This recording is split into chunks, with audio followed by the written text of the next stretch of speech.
Peregrinar a un lugar santo es una verdadera mixtura de experiencias humanas. Desde el dolor de pies y el cansancio, al anhelo de perdón y el vínculo con los otros que también peregrinan, pasando por el contacto con la naturaleza, las inclemencias y la realidad del tiempo que transcurre. Si tengo que elegir una analogía para hablar de la vida humana es esta. La vida humana es peregrinar, es camino, es movimiento. El pueblo de Israel se constituye en el camino del desierto, en esos 40 años. La vida cristiana se fundamenta en el transitar el camino que es Cristo. De estas y otras cosas, en el podcast de los Jueves Tomistas, bienvenidos a Sobrepensar. ¿Cómo le va, don Filippo Cacciavilliani? Bien, muy bien. ¿Usted, padre, todo bien? Bien, muy bien. Entusiasmado en este mano a mano. A ver cómo terminamos. Sí. Si más amigos o menos amigos. Me siento un poquito solo siendo dos. Pero bueno, veremos qué sale. Veremos qué sale. No está solo quien camina. Claro. Buen tema el de hoy, ¿no? ¿Has podido leer algunas cosas? Muy interesante. Otras? Un tema que, bueno, no creo que se pueda encontrar un libro que hable sobre la peregrinación, pero lo vamos a escribir, ¿por qué no? Pero en la Biblia continuamente podemos hallar pistas sobre qué es la peregrinación.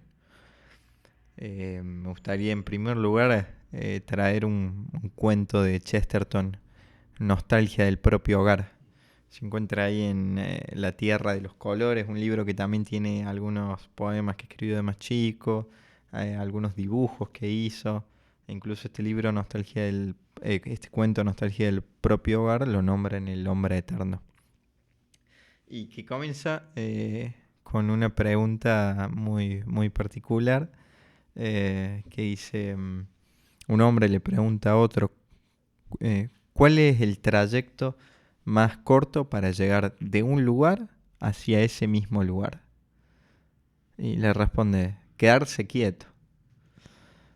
Ese otro hombre le dice, pero ese no es ningún trayecto, hay que dar toda la vuelta. Y bueno, en este cuento el que hace esta pregunta es un padre de familia. Es un padre de familia que Chesterton lo dibuja como un poco ya cansado de la vida que lleva, incapaz de reconocer su propio hogar, no puede reconocer ni siquiera a su hija mayor. Le dice a su hija mayor en la cara, te pareces a mi hija mayor, pero no tenés su misma mirada. E incluso hace una descripción muy linda, la voy a leer, aprovechando que somos dos, puedo leer un poquito más largo, me parece. Dice... hablando de su propia casa antes de viajar, las vigas están llenas de telarañas y las paredes están manchadas de humedad. Las puertas me aprisionan, las vigas me aplastan. Hay mezquindades y disputas y resquemores, ahí detrás de las rejas polvorientas en que he estado dormitando demasiado tiempo. Aunque el fuego brama y la puerta está abierta, hay comida y ropa, agua y fuego, y todas las artes y misterios del amor, allá en el fin del mundo, en la casa donde nací. Hay descanso para los pies cansados en el suelo alfombrado, y para el corazón hambriento en los rostros puros.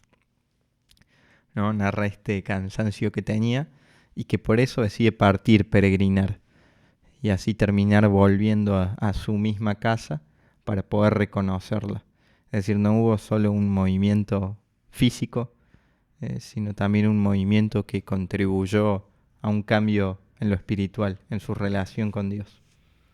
Pensaba también en esto del el camino como figura literaria, en múltiples veces citado en nuestros espacios, el amigo personal Tolkien, que el mito de la Tierra Media comienza y termina en el mismo sitio, que es la puerta de entrada de la casa de Bilbo, ¿no? Allí comienza, allí va Gandalf a buscar a Bilbo para la primera aventura, allí deja la marca para que entren los enanos en el Hobbit, allí va a buscar luego y sale Frodo junto con Sam de ese mismo umbral, y en ese mismo umbral muere el último de los malos, ¿no? Que es Lengua de Serpiente, en esa misma hectárea del mundo. Entonces, bueno, el gran camino del combate entre el bien y el mal y la gran peregrinación de toda la comunidad del anillo, de Frodo, y el camino que hace el anillo, que es el camino del triunfo del bien sobre el mal, empieza y termina en el mismo sitio, ¿no? De algún modo, el peregrino siempre está retornando hacia algún lugar, está yendo hacia un lugar donde ya estuvo, ¿no? Y por eso la nostalgia del volver. Claro. Tomando otra cuestión artística de la que yo también quería hablar, película que propongo para que la gente pueda ver, se llama Los hijos del hombre, Children of Men, de un director mexicano, con C, su nombre, ahora no recuerdo el apellido, pero película apocalíptica, como las que me gustan a mí. En el planeta Tierra ya no hay más niños desde hace muchísimo tiempo, y que tiene que ver con la cantidad de medicamentos que tomaban las mujeres, ¿sí? Una cuestión aplicable a la cultura posmoderna. En esa realidad posapocalíptica donde ya no nacen niños, de repente una mujer queda embarazada y hay muchas personas que quieren matarla y algunas personas que quieren ayudarla, ¿no? Y el quid de la película es el camino que hace el protagonista para cuidar a esta mujer embarazada y llevarla hacia un sitio donde pueda tener ese niño en paz y donde puedan investigarla a ella para tratar de dilucidar por qué ella sí puede tener hijos y las otras mujeres no, digamos, ¿no? Como la clave de la fecundidad. Hay un camino que creo que es elemento central en toda la literatura, en las películas, el camino del héroe, bueno, va por ahí, ¿no? Todo mito, todo gran relato tiene un camino, tiene un peregrinar, y me resulta muy curioso que el camino que se traza en esta película es un camino de retorno a la fecundidad humana, ¿no? Algo que se había perdido y que se tiene que recuperar.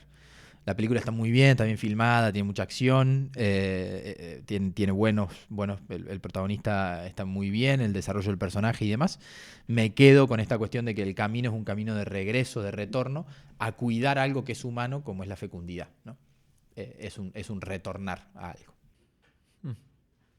Son múltiples y varias las referencias que podemos dar a esto del camino.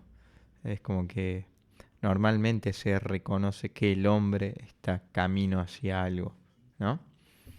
En la Sagrada Escritura tenemos, como dije hace un rato, muchas referencias. Desde Abraham, el Éxodo, la misma vida de Jesucristo, Pablo. Podemos comenzar quizás con la figura de Abraham, el patriarca. Es muy, muy linda la historia de Abraham, que Dios lo llama desde Ur de los Caldeos, ya anciano, cerca de 70 años, y le promete ser padre de un gran pueblo, una gran descendencia. Incluso hay una frase muy linda que la quiero leer porque me llama la atención.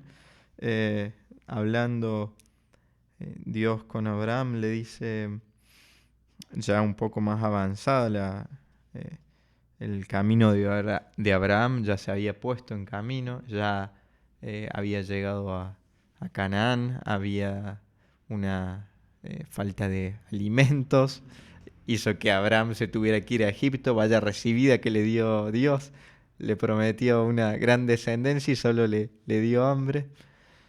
Y más adelante, hablando Abraham con Dios, le dice, aquí me tienes, no me has dado descendencia, y así es que un hombre de mi casa me ha de heredar. Mas he aquí que Yahvé le habló diciendo, no te heredará hablando de Ismael, sino que uno que saldrá de tus entrañas, ese te ha de heredar. Y le sacó fuera y dijo, mira el cielo y cuenta las estrellas, si puedes contarlas. Y le agregó, así será tu descendencia. Y creyó a Yahvé. Qué lindo este pasaje. Uh-huh. Si puedes contarlas. Si puedes contarlas. Se le hace luego también hay otra alusión en algún momento a los granos de arena de una playa, ¿no? O sea, la descendencia de Abraham como algo innumerable, incontable. Que de hecho, curiosidad de la Sagrada Escritura y de la ley judía, los judíos no se censaban a sí mismos, porque no se podía contar, era innumerable la descendencia de Abraham, por eso no se podían contar. No podía haber un censo del pueblo elegido.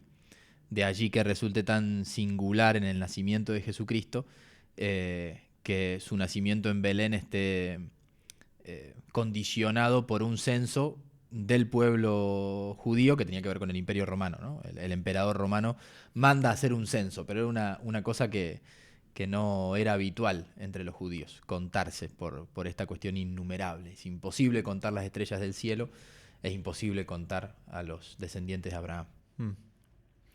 Incluso esta historia también continúa cuando creo que Abraham ya tenía cerca de 100 años, que están por tener a Isaac, que cuando Dios reafirma esto, la escritura dice que Abraham estaba postrado y que, o sea, estaba postrado cuando Dios le estaba hablando, no es que ya estaba en cama, y cuando Dios le dice esto, sonríe, ¿no? Y justamente el nombre Isaac, señala Scott Hahn, significa el que ríe, ¿no? Por no incredulidad, sino como este asombro de Abraham ante la capacidad de Dios para obrar esto, siendo que él era ya tan anciano. Le ¿no? pasa también a Sara, que cuando está la teofanía de Manré en Génesis 15, se le aparecen estos ángeles y le dicen, va a tener usted descendencia de su señor, esto que el otro, y Sara se aparta, se va hacia adentro de la tienda y se ríe, ¿no? Hay algo allí con la risa en ambos, y la risa como incredulidad y demás, está interesante. Pensaba también en Abraham como ya se delinea un poco los grandes motivos geográficos de la elección, que van a ser ir camino hacia la tierra prometida y ser sacado de la tierra prometida para ir a Egipto. Egipto como el lugar, quieras o no, del politeísmo y por lo tanto de la infidelidad. Egipto será luego en el Éxodo el enemigo, y de algún modo Egipto es prefiguración de Babilonia o de Persia, que será luego un gran enemigo del pueblo elegido, donde también serán llevados en cautiverio. Y podemos marcar una tríada entre Egipto, el faraón, Persia y el emperador, y Roma y el emperador de Roma también, ¿no? Como tres naciones politeístas y tres naciones con una moral muy distinta a la moral bíblica. Y el pueblo de Israel, que se encuentra constantemente entre ir a la tierra prometida, que es tierra de libertad, y ser cautivo, esclavo, controlado por un poder externo que no solamente tiene un poderío político, sino que tiene también una idiosincrasia, una cultura y una religión muy distinta a la revelada. Claro, continuamente caminando, continuamente luchando. Está buena la etimología de Israel, que nace a partir de esta pelea de Jacob con el ángel, que ahí significa, de ahí viene Israel, el que lucha con Dios. A mí me da gracia, recordando este libro de Fabrice, A mí toda la gloria, también como un razonamiento similar. El que lucha con Dios en el sentido de lucho... porque deja abierta la interpretación. Puede ser tanto el que lucha por Dios o también que está luchando con Dios. Contra Dios. Claro, contra Dios. A favor o contra. Y es bastante auspiciosa el pensar la vida de oración como una lucha también con el querer de Dios, digamos, ¿no? O sea, a veces sucede que cuando yo no entiendo algo de Dios, o no sé lo que quiere Dios, o no estoy de acuerdo con lo que quiere Dios para mi vida, tiendo a alejarme, ¿no? Y Jacob, en algún punto, nos habilita la posibilidad de pelearse con Dios frente a eso, ¿no? Y terminar siendo quebrado, digamos. Bueno, Dios termina venciendo y mostrando por qué su voluntad es más fuerte. Hay un reel muy bueno sobre esto, lo vamos a compartir después en historias, muy gracioso sobre los distintos arquetipos de vínculo con Dios. Y lo que hace Jacob, que es muy distintivo. Claro, algunos se asustan, otros se asombran. Ya. Jacob pelea. Pelea. Se quita la túnica y va a los bollos. ¿Algo más de Abraham? ¿Damos un pasito más a algún otro personaje, un momento histórico? Sí, podemos ir más hacia el Éxodo, Ujú, que como sabemos esta huida del pueblo de Israel de Egipto, comandada por Moisés. ujú. Y 40 años de caminar en el desierto para llegar a la tierra prometida.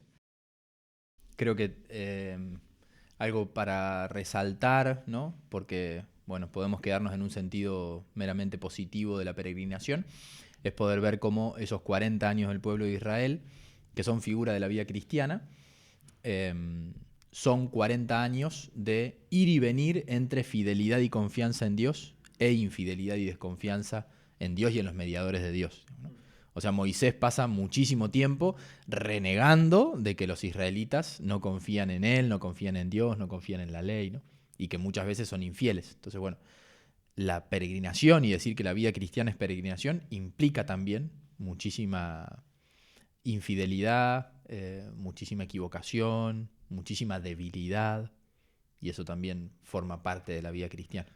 Sí, eh, Scott Hahn también lo señala, a mí me llamó la atención cuando lo leí por primera vez. Moisés sube a la montaña y se encuentra que después los judíos habían hecho un becerro de oro. Eh, y uno cuando lo lee en la historia dice, qué traidor estos tipos, de un minuto para Qué el otro. ilusos, o sea, Claro, de un minuto para el otro ya se dieron vuelta. Eh, date cuenta que lo hiciste de oro, o sea, lo hiciste con tus anillos, parece un chiste, sí. y después uno analiza la propia vida teniendo en cuenta estas traiciones y dice, bueno, yo también soy como el pueblo de Israel, ¿no? A veces me doy vuelta, no hago un becerro de oro, pero casi. Em, y bueno, Dice en torno a esto Gregorio de Niza, debe ser.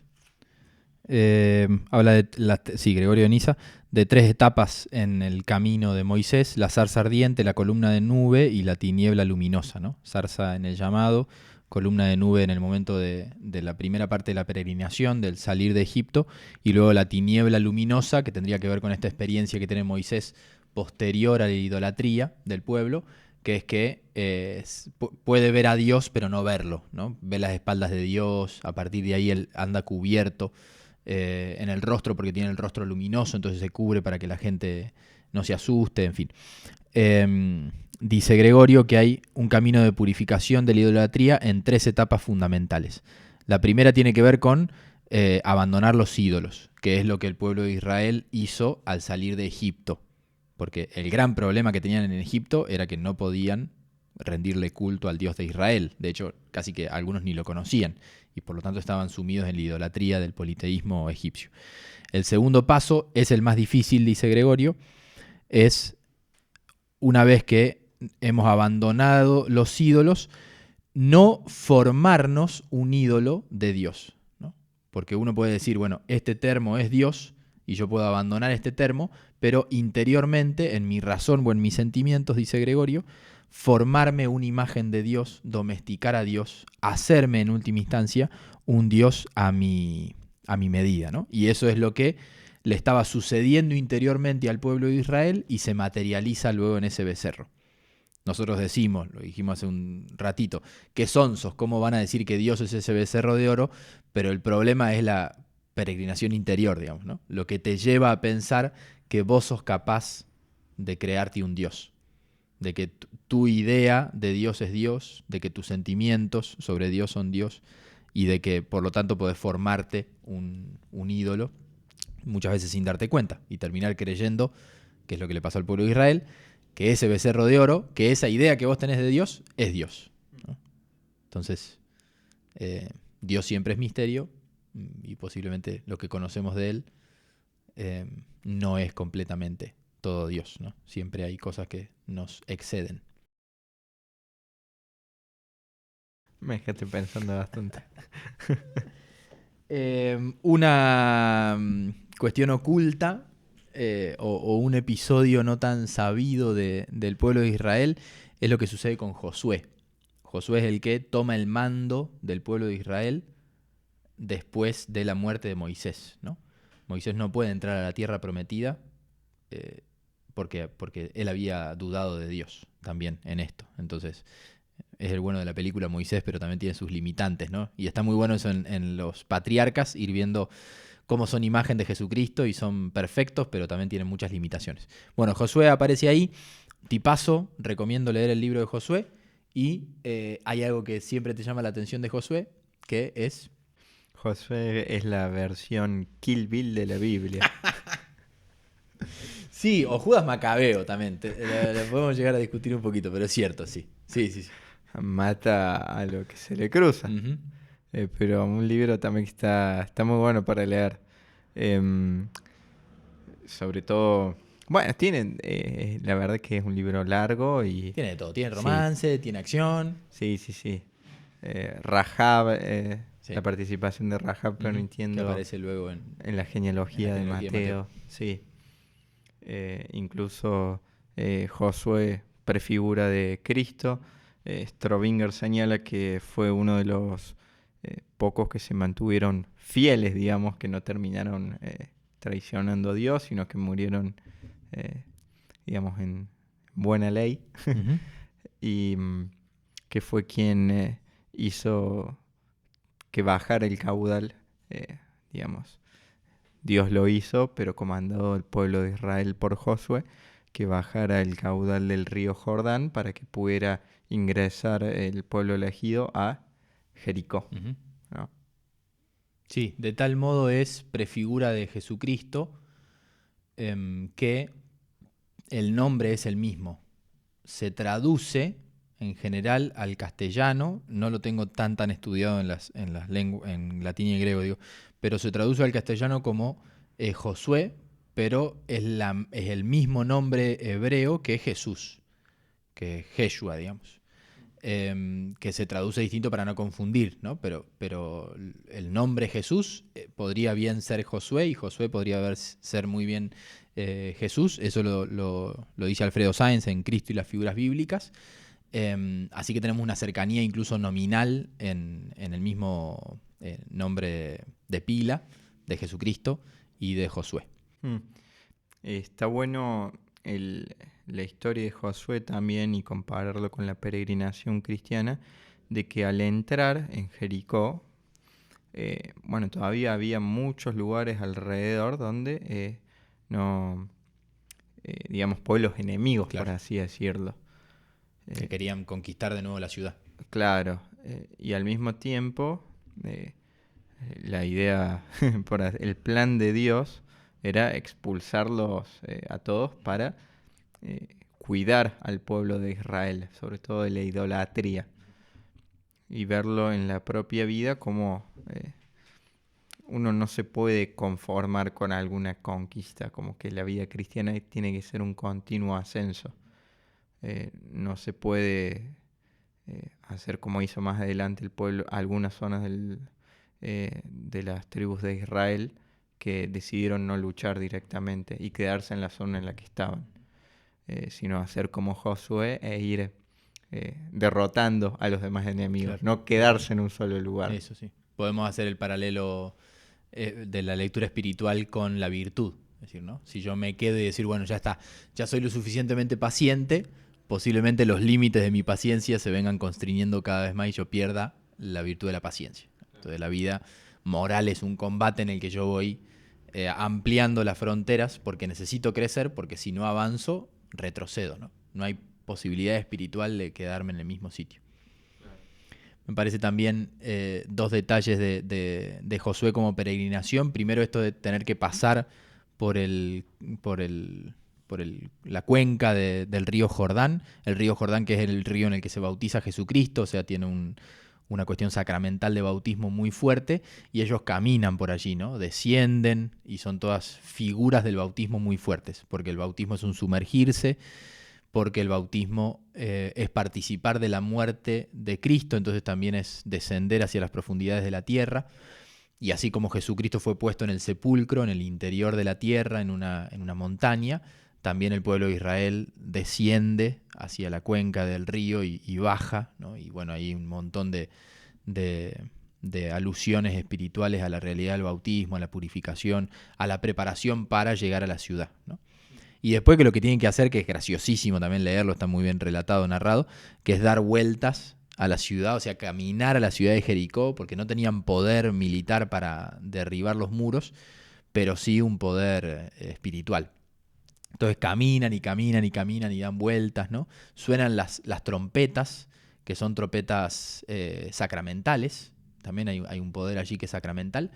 Y no lo tenía yo el dato tanto, lo leí estos días en Alfredo Sáenz, que dice, me va a pasar eso que no lo voy a encontrar ahora, ¿no? Pero te lo cuento, que dice que los sacerdotes tocaban la trompeta y el pueblo gritaba en algarabía en el mismo tono, dice Alfredo Sáenz, que dice el texto bíblico, ¿no? En el mismo tono. Entonces hay una cosa que hacen los sacerdotes, o la tribu sacerdotal, que es tocar esa trompeta, que es litúrgica, y el pueblo se une con su misma voz, al mismo tono, y es todo ese sonido que retumba el que hace caer las murallas de Jericó. Bueno, es un peregrinar, un caminar, que es un caminar litúrgico, que es un caminar en comunidad, ¿no? Hay una cuestión de asamblea reunida, de eclesia, podríamos decir, como prefigura de la iglesia, que da vueltas alrededor del lugar prometido para que se habilite su entrada. Entonces, caminar y ser cristiano implica juntos, en un ritmo litúrgico, sacramental, ¿no?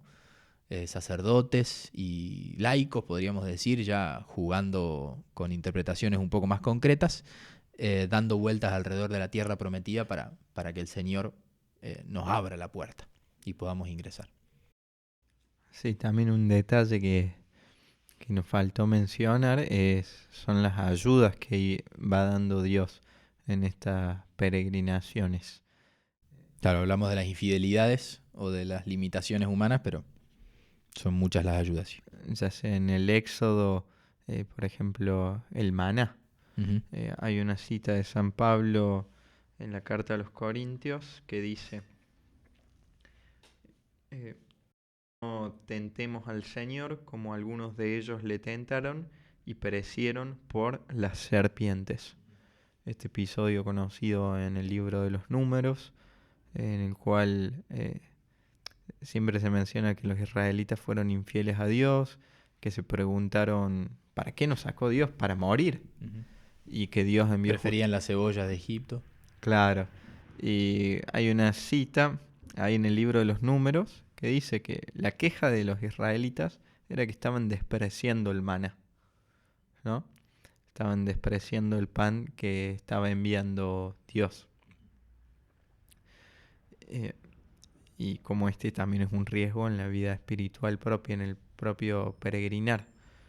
Cuando entra el pueblo de Israel a Jericó, ya el momento antes de entrar, la noche antes de entrar, menciona en la Sagrada Escritura que ya no había más maná, que Dios había dejado de enviar el maná, porque el maná es un alimento que nos fortalece para el fin, para llegar a la tierra prometida.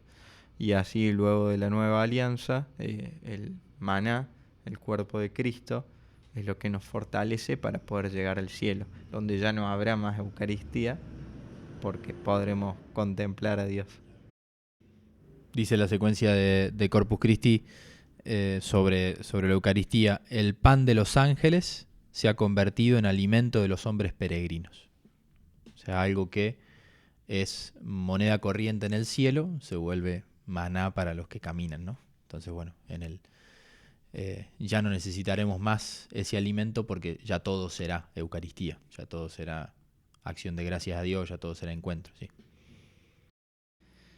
Bien, ¿alguna peregrinación más que te gustaría mencionar del Antiguo Testamento? Sí, una que estuve pensando y la tiro como alusión, no sé si vamos a poder decir mucho, pero no llegamos a hablar de esto en el Jueves Tomista presencial, es que hay una peregrinación que es como el reverso del Éxodo, ¿no? Pasar de Egipto, del cautiverio, a la tierra prometida. Hay una peregrinación que se da en un quiebre muy profundo del pueblo de Israel que tiene que ver con la cautividad en Babilonia, ¿no?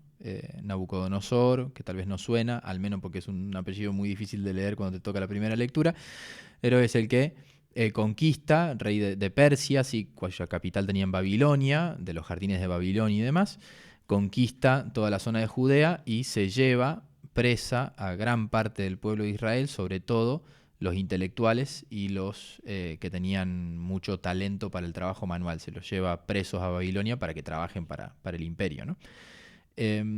Se da una peregrinación en sentido negativo porque pasan de la libertad a la esclavitud, ¿no? Y tenemos una tríada entre Egipto, Babilonia y luego el Imperio Romano como tres grandes pueblos politeístas que dominan sobre Israel y le quitan libertad de culto, libertad política, pública, civil también y demás. El pueblo de Israel, cuando recapacita lo que le sucede, se da cuenta que el pueblo está siendo llevado de nuevo al cautiverio en función de sus infidelidades, ¿no? Como fueron infieles, Dios está permitiendo o haciendo que el pueblo de Israel haga una peregrinación de nuevo para ser llevado a cautiverio, ¿no? Y hay salmos muy, muy, muy desafiantes, ¿no? Nos sentamos a llorar con nostalgia de Sion, en los sauces de sus orillas, ¿no? De Babilonia, colgábamos nuestras cítaras, ya no había más posibilidad de canto, ¿no? Ya no había más posibilidad de júbilo y alegría. La cítara también, que es un instrumento sacramental, ¿no? Litúrgico. Ya no había más posibilidad de culto, ya no había más que dolerse, que la tristeza, ¿no? Y en eso una clave muy profunda de la vida espiritual, y en esto cito a San Agustín, el peregrino suspira porque aún no llega a la tierra prometida, ¿no? O al lugar donde quiere llegar. Suspira porque aún no llega, ¿no? Como el suspirar de la dureza, ¿no? Decir, oh, todavía no llego, ¿no? Pero hay que entender ese suspirar también, San Agustín, como el suspirar del casi llego. Entonces en la peregrinación hay una tristeza porque no llego que coexiste con la esperanza de que voy a llegar, digamos, ¿no? Y eso se da también en el pueblo de Israel, que en medio de la gran turbación de la cautividad en Babilonia, algunos dicen, bueno, si ya nos liberó de la esclavitud de Egipto, ¿por qué no nos va a liberar de esto, ¿no? Entonces hay una peregrinación de cautiverio que es también una peregrinación de esperanza. En ese contexto ya podemos empezar a hablar de la promesa de Jeremías, de la nueva alianza. ¿Era de Jeremías? Jeremías, sí. Jeremías. De inscribir en los corazones. Ya no hará falta que se enseñen unos a otros, porque todos lo sabrán en el corazón, sí. Bueno, ¿vamos al Nuevo Testamento o no? Sí, al Nuevo Testamento, que tenemos muchas alusiones al camino. Jesucristo mismo dice, yo soy el camino. Ya resucitado se aparece a los discípulos de Emaús en el camino. Hay una que a mí siempre me llama mucho la atención, que es en la transfiguración, que no recuerdo si está en Marcos, en Mateo y Lucas hay un detallito que en Lucas sí aparece y en Mateo no. Es que cuando estaban hablando Moisés y Elías, mencionó Lucas que estaban hablando acerca del éxodo que iba a tener lugar en Jerusalén, ¿no? Este éxodo que hace referencia al camino de Jesús, el camino de Jesús hacia su pasión, muerte y resurrección, este peregrinar que él realiza en la tierra. Sí, está también eso en Lucas, ¿no? ¿Dijiste? Sí. Bien. En Lucas está muy presente en la configuración de la gran obra de Lucas, ¿no? El Evangelio de Lucas hay que leerlo en conjunto con los hechos de los apóstoles.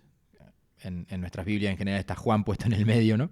Y nos quita un poco la correlación, pero en el esquema narrativo de Lucas está muy claro algo que es precioso, que tiene que ver con esto, que es que Jesucristo va desde afuera de Jerusalén, ¿sí? Caminando con su comunidad hasta Jerusalén. Los discípulos permanecen en Jerusalén porque tienen que quedarse en Jerusalén, hacen pie en Jerusalén, van al templo y demás, hasta que llegue el Espíritu Santo. Y cuando llega el Espíritu Santo se dispersan para el mundo entero, ¿no? Entonces hay un ir desde las afueras hacia Jerusalén y desde Jerusalén hacia el mundo entero, los caminos de Roma, San Pablo, todos los apóstoles que han ido fundando las iglesias, Neo de Oriente, Tomás llegando a la India, Andrés llegando a Rusia, bueno, un desplegarse, ¿no? Entonces hay un éxodo, hay una peregrinación que surge desde Jerusalén, que tiene como antesala la peregrinación de Jesucristo hacia Jerusalén y que después como que se universaliza hacia el mundo entero. Eso en Lucas está muy presente y uno puede ir viendo los detalles como Jesucristo no permanece en Jerusalén nunca en Lucas hasta que tiene que quedarse para el momento de su pasión, ¿no? Mientras en Mateo, por ejemplo, va y viene muchas más veces. Claro. Y también otros éxodos que nos mencionan los evangelios, el de... no éxodos, peregrinaciones. El de María, su prima Isabel. Está muy bueno, El, con Jesús ya adentro. con Jesús adentro. Así es. El de la Sagrada Familia hacia Egipto. Egipto que aparece bastante en las peregrinaciones de la Sagrada Escritura. Está muy bien eso que el Hijo de Dios tiene que visitar Egipto para purificarla, ¿no? Sí. Así como decimos que, bueno, esto le dicen muchísimo los padres de la iglesia, pero que Jesucristo se bautiza en el Jordán, no porque necesite ser bautizado, sino para bautizar a las aguas del río, digamos, ¿no? No es que Él se purifica con el bautismo, sino que Él purifica las aguas. De algún modo va a Egipto para purificar Egipto, que fue el lugar de los eternos desconsuelos, ¿no? Y en Egipto, como decíamos, Babilonia, Persia, Roma, ¿no? Purifica todo el tiempo aquello en lo que entra en contacto. Creo que es Mateo el que cita la palabra del Antiguo Testamento. Te llamé de Egipto, como diciendo, vas a venir. Bueno, y un último detalle, al menos por mi parte, en esto del camino, que fue el nombre de los cristianos antes de ser cristianos, ¿no? Sabemos que cuando Pablo llega a Tesalónica con Bernabé, y si no sabemos lo vamos a saber ahora, por primera vez se los llama cristianos, ¿no? Que viene de Cristo Mesías. Entonces ahí reciben el nombre de los cristianos porque son los que siguen a Cristo. Antes de eso se los llamaba los del camino. Y esto está muy presente en los Hechos de los Apóstoles, que hablan del camino, y a partir de que está Pablo y Bernabé en Tesalónica se utiliza ese título de cristianos, que Lucas lo pone, ¿no? Esta es la primera vez que se utiliza el nombre de cristianos para los cristianos. Eso está muy claro en la película, muy claro, pero se ve muy presente en la película de la vida de San Pablo, ¿cómo se llama? Del amigo Mel Gibson. Apóstol de Cristo, algo así debe ser. Que cuando hablan de sí mismos dicen, nosotros los del camino, vení al camino, ¿no? Y el camino con mayúscula, obviamente. Así que está este tema, peregrinación, camino, y la primera comprensión de la Iglesia Apostólica, si se tiene que poner un nombre propio, somos el camino, somos los del camino, tal vez. Sí, se puede seguir hablando, incluso de los viajes de San Pablo. No me acuerdo en cuál de sus cartas lo menciona. Naufragué 2 veces, tuve el borde de la muerte. Hay mucha tela para cortar. Sí. Hay un motivo constante en la Sagrada Escritura que tiene que ver con la presencia del camino, que yo me animaría a pensar que no tiene tanto que ver o no tiene solo que ver con la Sagrada Escritura, sino con una realidad plenamente humana, ¿no? O sea, es difícil entender la vida humana sin comprender que es camino. Y en esto hay un diálogo muy, muy concreto en el que podemos entrar con toda la literatura clásica, sin lugar a dudas. Como decíamos al principio, los héroes mitológicos que todos atraviesan un camino. Y encontrar cómo en las películas, en las canciones en algún punto, ¿no? Hay un camino, hay un punto A, punto B, hay un itinerario, hay un ir de lo más oscuro a lo más claro, de lo menos perfecto a lo más perfecto. Así que es la peregrinación, la idea de camino, el hecho de estar siempre moviéndonos, semperámbula, que es el adagio de los padres de la Iglesia, es una manera de poder captar la esencia de la vida humana. Qué bueno, Fili. ¿Te convencí en el hecho de que Lucas es el mejor libro de la Sagrada Escritura o todavía seguís creyendo que es Job? No, Para mí no es Job. Ah, ¿no? No, para mira. mí el mejor libro siempre... el mejor libro. A mí me gusta mucho el libro de Jonás. Ah, Jonás. Era Jonás, mira. Me traicionó la J. Sí, me acuerdo de eso. Jonás que también tiene una peregrinación. Claro, y cuando dijiste lo de Pablo que naufragó, enseguida iba a decir lo de Jonás, pero se me pasó. Claro.